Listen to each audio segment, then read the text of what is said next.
Alright, so today we're going to learn an application that uses radicals and right triangles.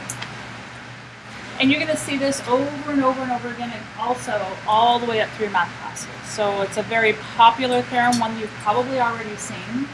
Hopefully this is a review. However, you are going to have more complicated answers because you now learned how to simplify radicals. So 11-8 is Pythagoras Theorem.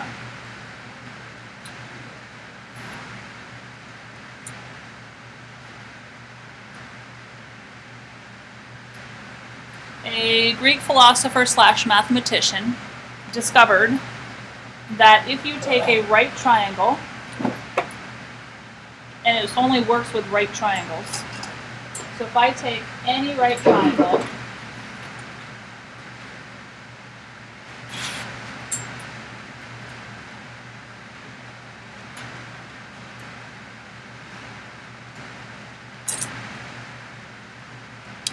a right triangle has certain parts to it. Is that fuzzy or is that just me? It's always just me. Really? That's not fuzzy to you at all?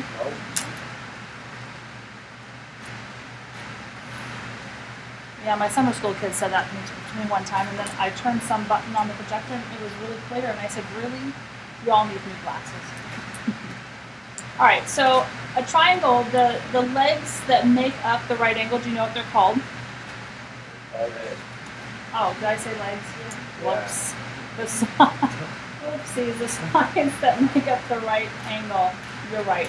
They're called legs. The leg and leg. What's this side opposite the right angle? You're right, hypotenuse. It's a great word. The hypotenuse 100% of the time is always across from the right angle, and it is always the longest side. The legs are always the shorter two sides.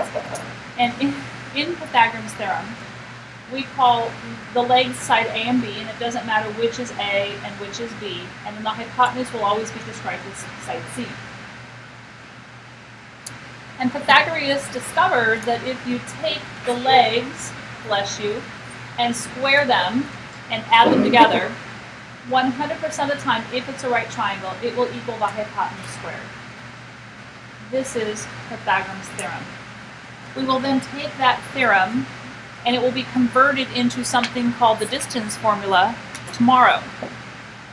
But right now, we're going to work with Pythagoras Theorem. So let's look at example 1.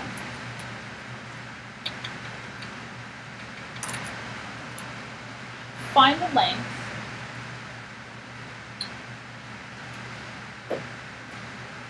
of the hypotenuse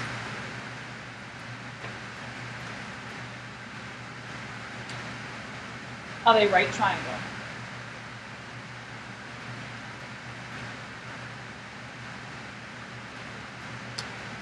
If A equals 18 and B equals 24. Now, it is not necessary to draw a picture of this, but if you want to, you could. And so I'm really big on visual representation, so we're going to go ahead and draw a right triangle. You can draw any right triangle that you want to. I just wouldn't draw it with congruent legs because they didn't give us congruent legs.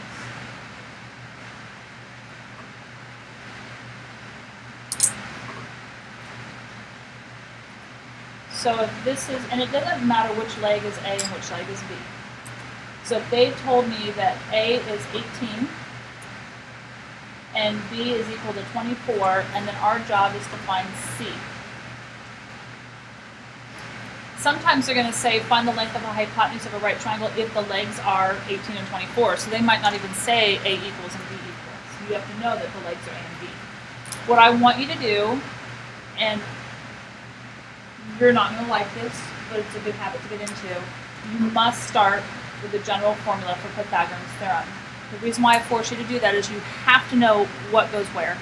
And your brain should be focusing on the hypotenuse and figuring out which side's the hypotenuse and always putting that on the right-hand side first. Since you're trying to find the hypotenuse, you already know A and B, correct? A is 18 squared plus B is 24 squared equals C squared, because we don't know C. And we'll talk today on your homework whether or not you're allowed to use a calculator, because I can't remember if the numbers are reasonable numbers. Like, I wouldn't expect 24 squared to be reasonable for you.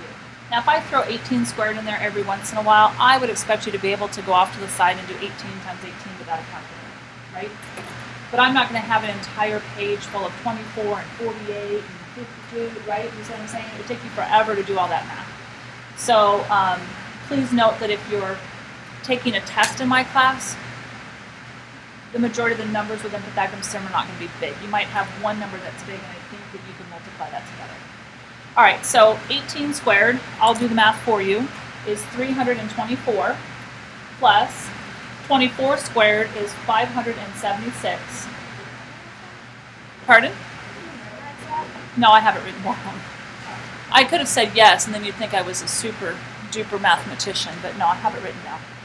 And so then from here, don't you add the 324 and the 576, and you actually get 900 equals C squared. Now from this point, you should recognize that 9 is what? Perfect square, and then you have double zeros. So in order to solve for C squared, didn't we learn previously that we take the square root of both sides? And I did teach you that when you take the square root of both sides, you do plus and minus, right? But is C going to be a negative length on a triangle? No.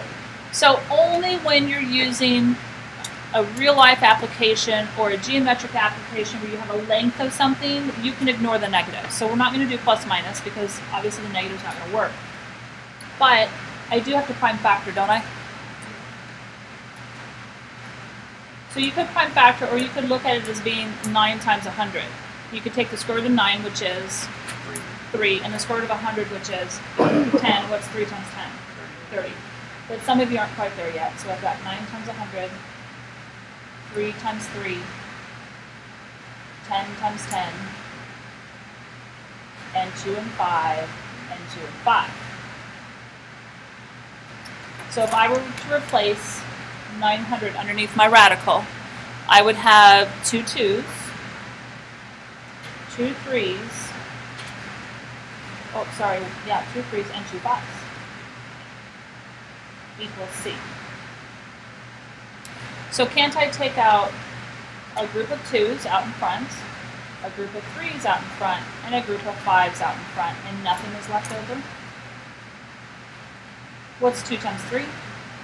6. 6 times 5. Didn't we get the same answer of 30? So there's our answer.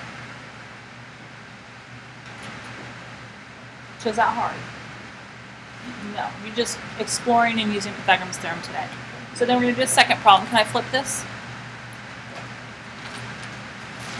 Somebody's cooking chocolate again. Do you smell it? No. I don't know. Every once in a while during this class period, you can smell chocolate through the air conditioning system. It's rather annoying right before lunch. Oh, you have a cold. Okay, that makes me feel better. All right, so example 2, you are to find the length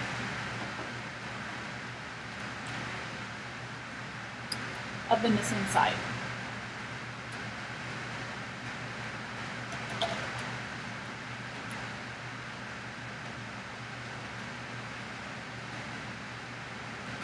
And then you're going to have a picture on this particular one. So if you don't have a picture, typically you'll see me drawing one.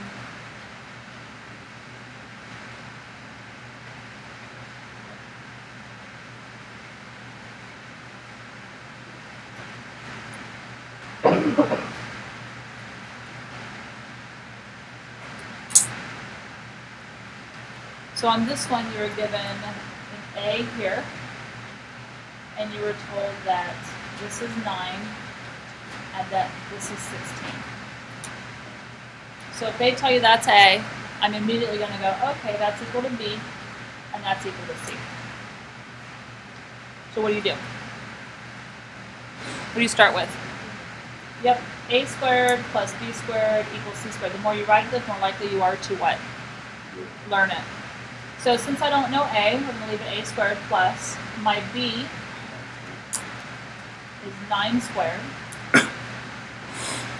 and my c is 16 squared. So we have a squared plus 9 squared is 81.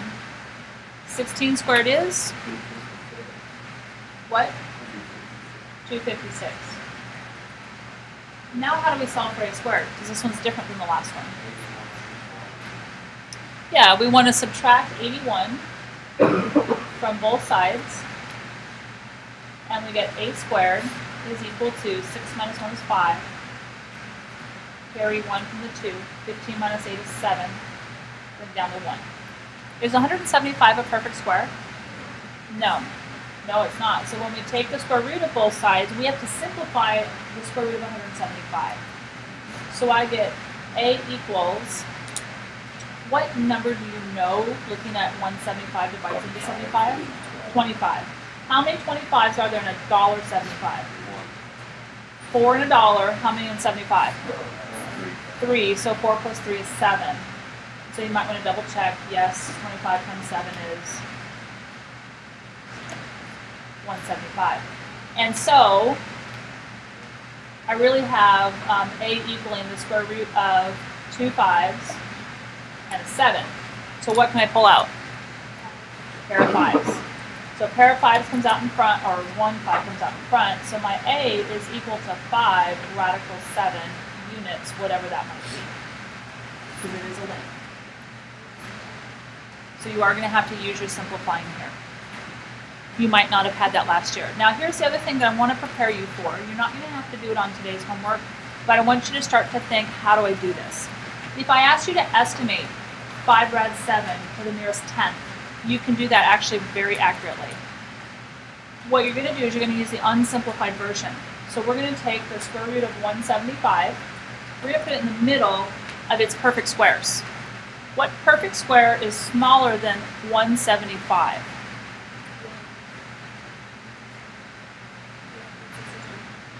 What? 169, is that what you just said? Okay. What's 169? 13 times 13. So what's 14 times 14? 196. So is that in between those? So we want to put the square root of 169 here and the square root of 196 here. How far is 175 from 196? Not a lot, but exactly how much? 21 numbers away. How far is 169 from 175? Just 6, right? So is 175 closer to 169 or to 196? 169. The square root of 169 is 13, right? And this is 14, correct? So that means that the square root of 175 has to be like 13 point something, correct? You are not allowed to say 13.5 unless these numbers are identical. And they're not, right? Because it's closer to 169, you're going to be somewhere between 13 and 13.5. You're not allowed to say 13 either because you know that it's not 13. So what are you going to say since it's really, really close? 13 point, I would probably say 13.2, me personally. And the exact answer happens to be 13.2. Now I will allow you a range of a tenth to the left of the exact answer and a tenth to the right. You ought to be able to get within that range pretty closely. So if you had chosen 13.3, would you still have been okay? You should know not to choose 13.4 because it's not really close to the middle, right? So do you see how you have a fighting chance in this? But you do have to make that comparison. And so 13.2 would have been my guess, and it actually is equal to 13.2. And again, we're just practicing this today because you're going to work on this more tomorrow. It's an estimated answer. It's an estimated answer because remember, radical numbers that are not perfect squares are irrational. And if you look at pi up there, an irrational number looks like pi's number. where it has digits that never ever repeat and never ever end. So this is the same type of decimal right here. Its digits never end and they never repeat. So this is an estimation. That's why I have a squiggly equal sign there. All right, so let's look at example 3.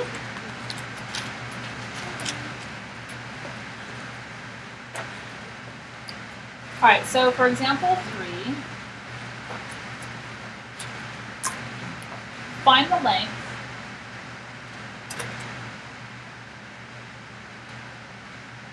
of the diagonal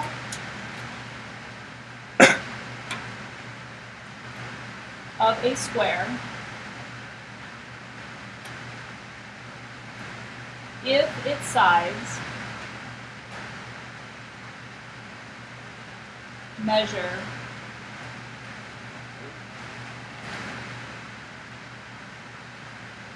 3 feet. What do you know about a square? All sides are equal. So this is a word problem in my world. So we're going to do the 3-step plan. What should be your let statement? What are we talking about here? A square. So shouldn't I draw a square?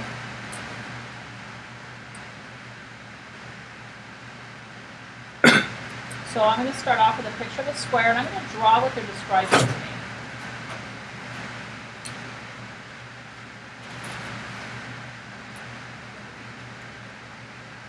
A diagonal of a square, doesn't it go from one vertex to another vertex? And it's not a side. What else do you know about a square? Doesn't it have 4 right angles? Doesn't it create 2 right triangles here? Okay, can I use Pythagoras Theorem? They told me that the length of the sides are 3 feet, so isn't this 3 feet? And this is 3 feet? I could have also written that down here on the bottom. So I'm really interested in looking at just this triangle here.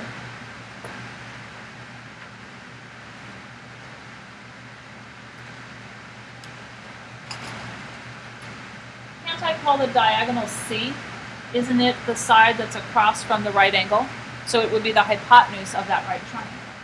And I know the legs, so 3 feet represents A, and 3 feet represents B. So your equation to solve goes in the middle. You still are going to write A squared plus B squared equals C squared. I don't know C, so that remains C squared. But I do know that A is 3 feet, and I am going to square that. And B is also 3 feet, and I'm going to square that. It's important that you include your units of measure in your formulas so that you get the correct units of measure when you're done. So if I square 3, don't I get 9? And if I square feet, don't I get feet squared? Plus another 9 feet squared equals C squared. Are these like terms? They're both feet squared. So what's 9 feet squared plus 9 feet squared? Really? 18 feet. You better be doing it my way. 18 feet squared. Then to solve for C squared, what do I do? Square root of both sides. Again, we're ignoring the negative. But 18, I have to factor it because it's not a perfect square.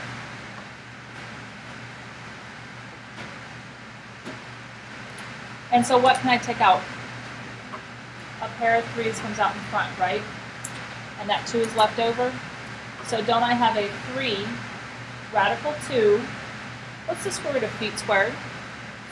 Just feet equals C. Is that what they were looking for? Were they looking for the diagonal of the square? Isn't that the diagonal of the square? So therefore, the diagonal of the square is 3 radical 2 feet long, I guess you could say. Now, if we wanted to determine what its measure is to the nearest tenth, let's just practice that kind of off to the side here somewhere. Take your unsimplified radical. What perfect square is smaller than 18? 16. So square root of 16 goes here, and you know that that's 4. So what's 5 times 5? 25. You just want to double check and make sure, yeah, it's really in between those two. How far is 18 from 25? 7 units, right? 7 numbers. How far is 16 from 18? 2. So I want you to write down what your estimate is.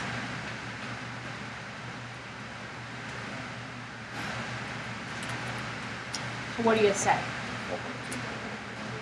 4.2, 4.1. The exact answer is 4.1. Now, if you had said 4.2, would I accept that? Yes. Most likely you would not have said 4.3, and you shouldn't because it's really close, right? So most of you are going to say 4.1, 4.2. If you said 4.3, I probably would give you half credit just because you're not being as accurate. All right, last example. No, I lied. I have 2 more. Oh, goodness. All right, example 4. Another application. A 10-foot ladder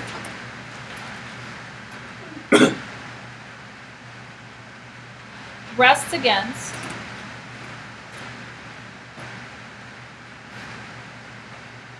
the side of a building.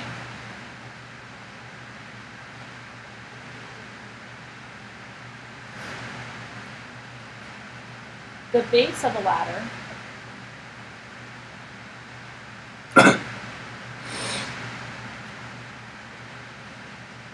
is 4 feet from the building.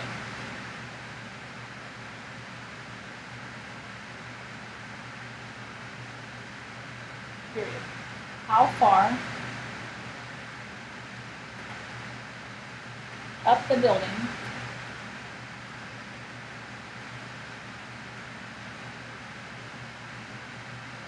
does the ladder reach?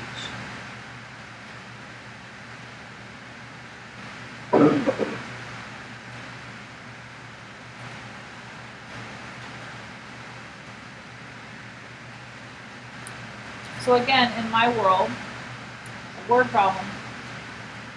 So you're doing the 3-step plan. What should your let statement look like? Yeah, it should be a picture. So I'm going to draw a building. Oh, let's draw a purple building. Yeah. Something exciting. And then this is the ground. And then here's my ladder. That's what a ladder looks like leaning against the building, correct? You're going to always assume that the building is perpendicular to the ground. In other words, you will always assume that that vertical thing is exactly 90 degrees from the ground. Now, in real life, is that true? No, not always. But we're going to make the assumption that it's as true as it can be. So let's write in what we know. It's at a 10-foot ladder. Well, I see a little triangle here, right? Where does that go? On the leg of the triangle or the hypotenuse of the triangle? The 10-foot ladder. Because this is important information. Where does it go? Is that the ladder itself, or is that the ground, or is it the distance up the building? It's the ladder itself, right? So doesn't the 10 feet go right there? And then it says the base of the ladder is. They are describing to you what they're talking about. The base of the ladder is 4 feet from the building. That's this down here, right? Here's the base of the ladder. It's the bottom part of the ladder is 4 feet from the foot of the building. And so this is 4 feet. The question says, how far up the building does the ladder reach? So from here, this is going to be X, from this distance to the ground. So which of those 3 represents the hypotenuse? The 10 feet. So this is C, and it doesn't matter which of these 2 is A or B. I'm going to let the 4 feet be B. You can let it be A, it's still going to give you the same answer. So we're going to start off with A squared plus B squared equals C squared, and we're going to put in what we know. I'm replacing A with X, so X squared plus, instead of B, I'm putting in 4 feet. And then we're squaring that. Equals, and instead of C, I'm putting in 10 feet. And I'm squaring that. So we have x squared plus, and you could have let that be a if you wanted to. It really doesn't matter what variable you choose for that unknown. And then 4 squared is 16, feet squared is feet squared, equals 10 squared is 100, feet squared is feet squared. How do you solve for x squared? So subtract your 16 feet squared.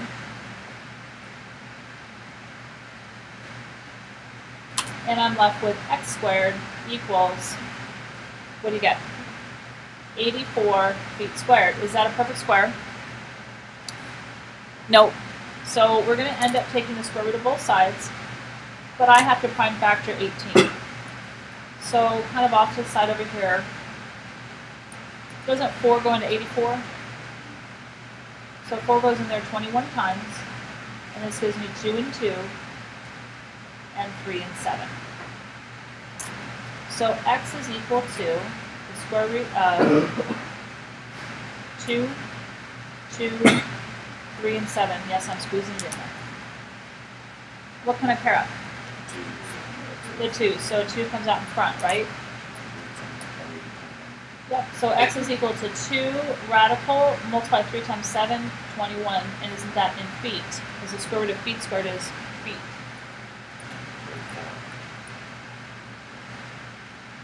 So therefore, the ladder reaches 2 radical 21 feet up the building. Now, I would like you to figure out, estimate what 2 radical 21 is. Look at its unsimplified form first. So you figure that part out. Kind of off to the side somewhere.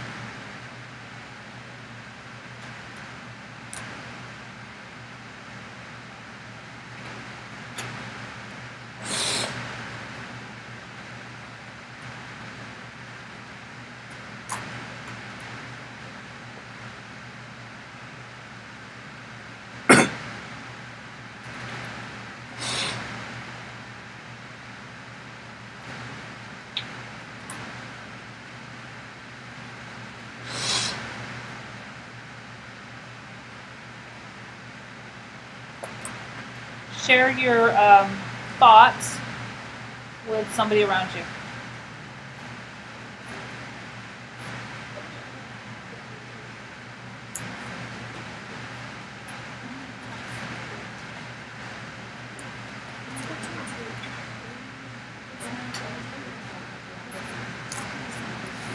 Now, if you cheat tomorrow when you do tomorrow's homework and use your calculator, you're not really practicing what you're supposed to. So bear that in mind. You can check your estimate with your calculator at home. So what did we all come up with? What do you think? 9.7? 9.2? Only those two? 9.1? Well, we only want to go out to 1 decimal. All right, so the perfect squares to the left and to the right are 81 and 100, so it's between 9 and 10. It's 16 away from 100, 3 away from 81, so it's really close, so you have to be below 9.5. And so the exact answer is 9.2. The long answer is actually 9.165, so you can see why you might choose 9.1 and why I would take a range of values from 9.1 to 9.3. Okay, last question. That was very good. All right, now the last question is the trickiest of them all, only because it deals with radicals. And once you understand how to deal with it, the math really isn't so hard. So example 5, and you will have this on your test. You will have at least one of these questions, I will guarantee you. If C is the hypotenuse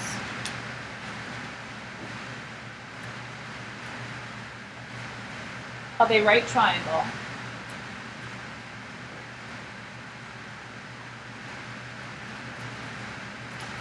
find the missing measure.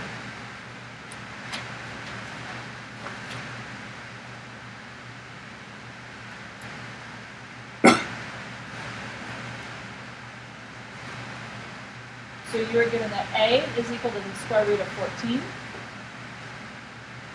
B is equal to the square root of 11. And C is equal to I don't know.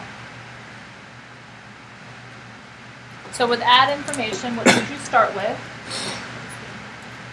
Yep, A squared plus B squared equals C squared.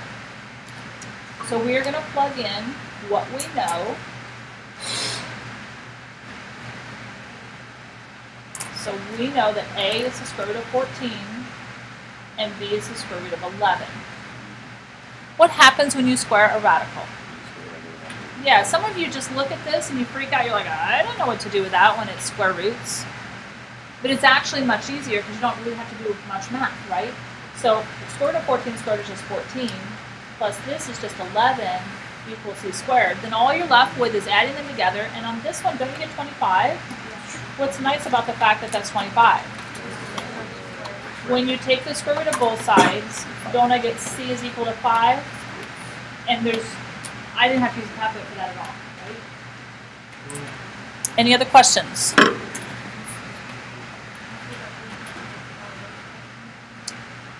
No questions? Okay.